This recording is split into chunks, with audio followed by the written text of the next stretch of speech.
l'Amérique centrale à l'Indonésie, le café pousse sur un caféier, et plus précisément dans ses petites cerises. Chaque cerise contient 2 grains de café que l'on obtiendra par séchage ou par lavage du fruit selon sa maturité. Les grains de café arrivent en France 2 à 3 mois après la cueillette et ils sont verts. Après traitement de la cerise, on a effectivement le café vert qu'il faut par la suite torréfier.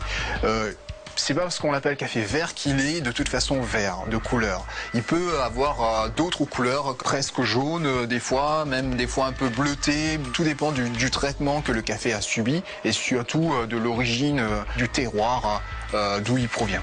La torréfaction du café dépend de ses origines, de l'altitude et de l'année de récolte. Veda est artisan torréfacteur depuis 5 ans à Geispolsheim. Son travail consiste à trouver un équilibre entre la courbe de température, le temps de cuisson et le volume du café. Tout est minutieusement calculé selon le goût recherché.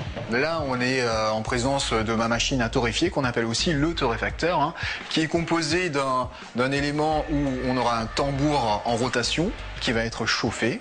Au cours d'une torréfaction, durant les 10 premières minutes, visuellement, physiquement, il ne se passe pas grand-chose. Une fois les 10 premières minutes passées, qu'il reste très peu d'humidité, moins de 1% en fait, dans les grains de café vert, il y a les réactions chimiques qui se mettent en route. Les graisses qui se trouvent à l'intérieur des grains se transforment en sucre, et ensuite se transforme en caramel, qui va donner cette couleur qu'on connaît tous du café. À partir de 180 degrés, il y a les réactions de Maillard qui va aussi se mettre en route, et là on va avoir les sucres, les caramels qui vont se développer en composés aromatiques. La torréfaction finie, les grains sont refroidis rapidement pendant 2 à 3 minutes.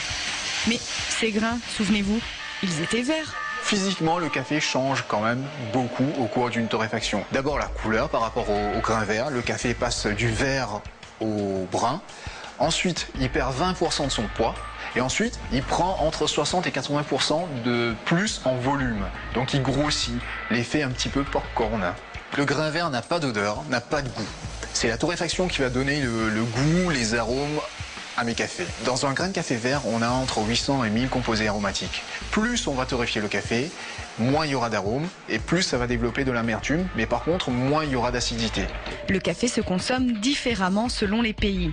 En Europe du Nord, par exemple, la torréfaction est blonde. En France, c'est une couleur robe de moine. Quant au sud de l'Europe, les grains sont noirs. L'Alsace a sa petite particularité. Le torréfacteur recherche une couleur entre la robe de moine et le noir italien. Il existe donc un café alsacien. Alors ici en Alsace, on a pour habitude de boire un café quand même assez équilibré, très aromatique quand même, très parfumé. Quelle que soit la méthode de préparation, café filtre, café traditionnel ou même en expresso, ce qu'on recherche avant tout, c'est vraiment l'équilibre dans le café. Pas trop d'acidité, pas trop d'amertume, mais tout en gardant cette finesse qui nous caractérise si bien. Faites une pause, coulez-vous un bon café et plongez dans les souvenirs de Paul. Couleur café, que j'aime ta couleur café. Chers amis du terroir, bonjour. Ah, ce café, voyager dans une tasse de café, et pas n'importe lequel, puisqu'il s'agit de celui du meilleur torréfacteur de France que nous venons de découvrir. Mais moi, ce café me transporte également quand j'étais enfant au port du canal de Colmar, où mon papa m'emmenait au syndicat des épiciers, où on y torréfiait le café Charly.